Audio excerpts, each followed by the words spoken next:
Gerald Blackwell walked through the iron gates of Oakwood Cemetery with slow, careful steps. The autumn leaves crunched beneath his polished shoes. He was 68 years old. His hair had gone completely white. His beard was silver against the black wool of his coat. He made this walk every single Sunday, whether it was raining or sunny. He came to visit the grave of his son, Matthew, who had died 5 years ago at the age of 32. Gerald was worth nearly $4 billion. He had built that fortune from a lifetime of smart investments and successful business deals. But none of that wealth could bring back his son. Matthew had been his only child, the center of his entire world. Gerald's wife had passed away from cancer when Matthew was just 10 years old. After that, father and son had been inseparable. They did everything together. Then one rainy April evening, a drunk driver took Matthew away. Gerald had lost everything that mattered. As Gerald walked toward Matthew's grave, a simple but elegant headstone made of polished granite, he stopped suddenly. Two small figures knelt before it. Their heads were bowed. They were girls, identical twins. They looked about 7 or 8 years old. They wore matching coats, one red and one yellow. Their dark hair was pulled back in ponytails. They held hands as they knelt in the fallen leaves. Gerald's first thought was to wait and give them privacy. But curiosity and confusion kept him standing there. Why would children be visiting Matthew's grave? Matthew had no other family. He had no nieces or nephews. This made no sense. Gerald approached quietly. He didn't want to startle them. As he got closer, he could hear their small voices speaking in unison, as if they had practiced the words many times. "Thank you for saving us," they said softly. "Thank you for giving us a chance to live. We wish we could have met you. We wish we could tell you how grateful we are. Please watch over our mama. She misses you." Gerald felt his breath catch in his throat. His vision blurred with sudden tears. Saving them? Giving them a chance to live? What did that mean? The girls must have sensed someone was there because they turned in unison. Their eyes were deep brown and serious. They looked right at him. They didn't seem afraid, just curious. "Are you here to visit someone?" one of them asked politely. Gerald's voice came out rough with emotion. "Yes. I'm here to visit my son, Matthew Blackwell. This is his grave." The girls' eyes went wide. They looked at each other, then back at Gerald. Without warning, they both burst into tears. Not quiet tears, but great heaving sobs that shook their small bodies. Gerald felt alarmed. He knelt down despite the dampness of the ground. "What's wrong? Please don't cry. I didn't mean to upset you." The girl in the red coat, whose name tag said Sophia, spoke through her tears. "You're Matthew's daddy? You're really his daddy?" "Yes, I am. But how do you know my son? What did you mean about him saving you?" The other girl, whose tag read Isabella, wiped her eyes with her sleeve. "He gave us his heart and his liver. When he died, he saved our lives." Gerald felt the world tilt sideways. His hand went to the headstone to steady himself. Matthew had been an organ donor. Gerald had signed the papers at the hospital while he was numb with grief. He knew it was what Matthew would have wanted. But he had never asked about the people who received the organs. The pain had been too raw, too immediate. He had donated Matthew's organs and then tried to bury the knowledge along with his son. "You received Matthew's organs?" he asked. His voice was barely above a whisper. Sophia nodded. "I got his heart. Bella got part of his liver. We were both dying. The doctors said we maybe had a few weeks left. And then they said someone had died and that person was going to save us. We were only 3 years old, so we don't remember much. But Mama tells us the story. She says we're alive because someone chose to give even when they were losing everything. Isabella added, we come here every Sunday with Mama to say thank you. She says it's important to honor the gift we were given. Gerald's legs gave out. He sank fully to the ground, sitting in the leaves without caring about his expensive coat. Tears streamed down his face. Matthew saved you. My son saved you. A woman's voice came from behind him. Girls, what's happening? Is everything all right? Gerald turned to see a woman in her late 30s hurrying toward them. Concern was written all over her face. She wore scrubs under a worn jacket. Gerald guessed she was a nurse or some other medical professional. She was pretty despite the worry lines. She had the same dark hair as her daughters. Mama, Isabella called out. This is Matthew's father. This is the daddy of the man who saved us. The woman stopped in her tracks. Her hand went to her mouth. Mr. Blackwell. You know who I am? Gerald managed to ask.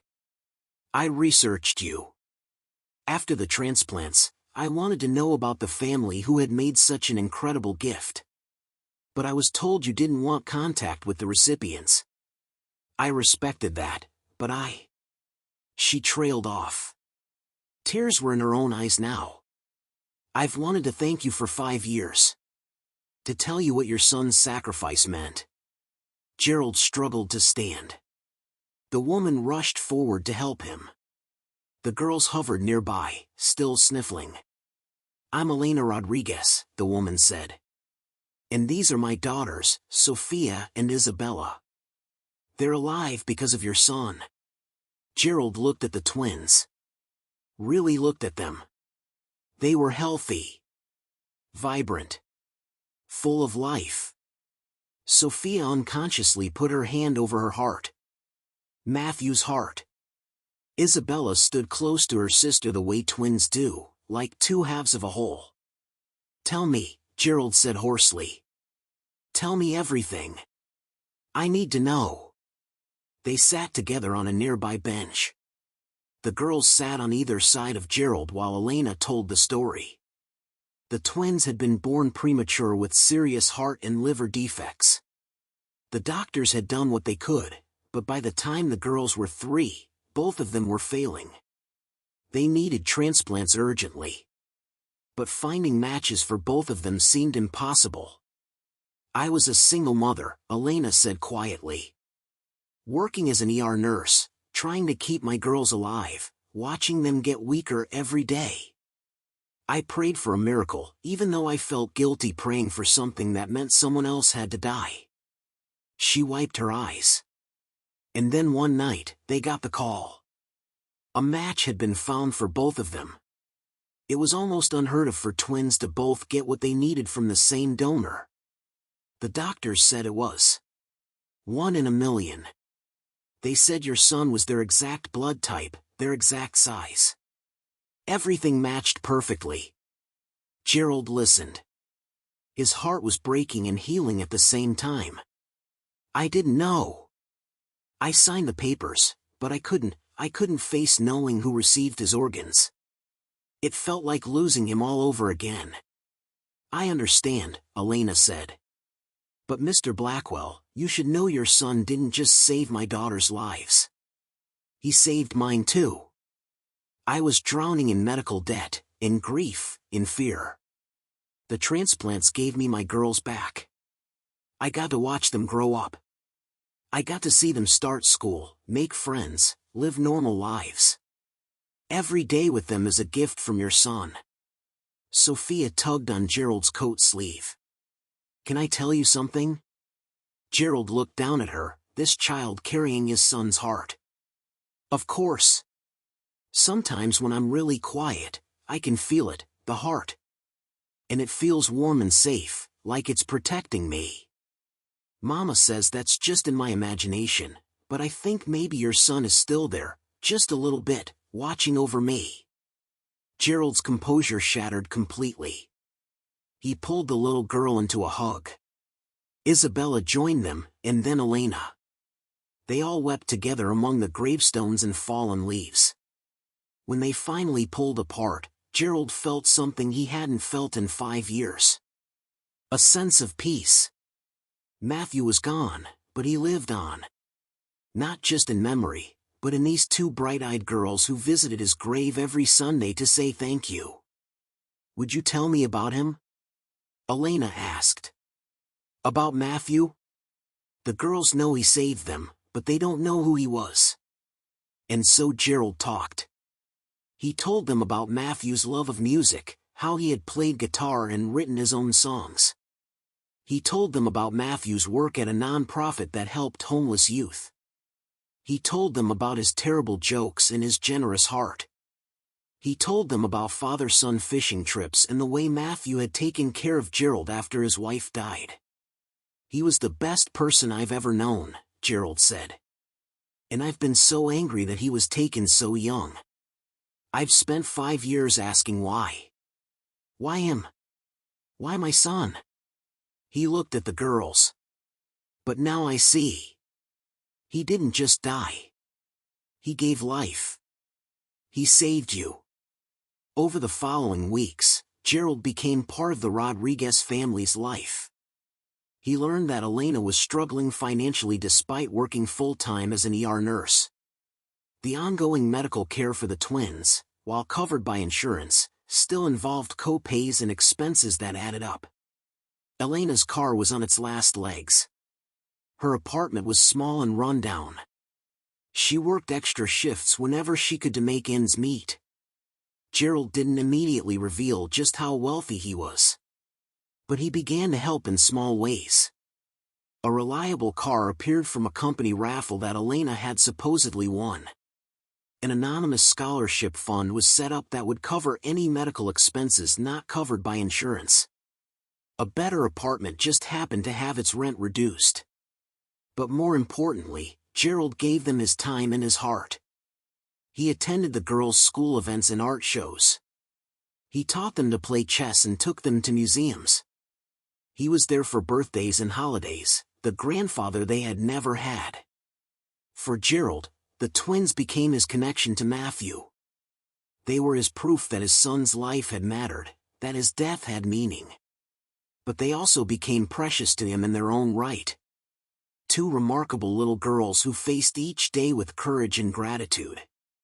One evening, about 6 months after that first meeting at the cemetery, Gerald sat with Elena after the girls had gone to bed. They had had dinner at his house. He had finally revealed who he really was and how much he could help. Elena had been overwhelmed but grateful. I want to do something, Gerald said. I want to establish a foundation in Matthew's name to help families dealing with pediatric transplants. To cover the costs that insurance doesn't. To provide support. To make it easier for people like you who are trying to keep their children alive. Elena's eyes filled with tears. Gerald, that's beautiful. I want you to run it. You understand what these families go through. You've lived it. And I'll fund it completely, whatever it needs. The Matthew Blackwell Foundation was established within the year. Elena left her nursing job to run it full-time. Gerald provided the resources to make it one of the most effective transplant support organizations in the country. They helped hundreds of families, covering expenses, providing emotional support, and connecting recipients with donor families when both sides wanted that connection. But perhaps the most touching aspect was the garden they created behind the foundation's building. It was a memorial garden where donor families could plant trees and flowers in honor of their loved ones, where recipients could come to reflect and give thanks. At the center was a plaque with Matthew's name and a quote he had loved.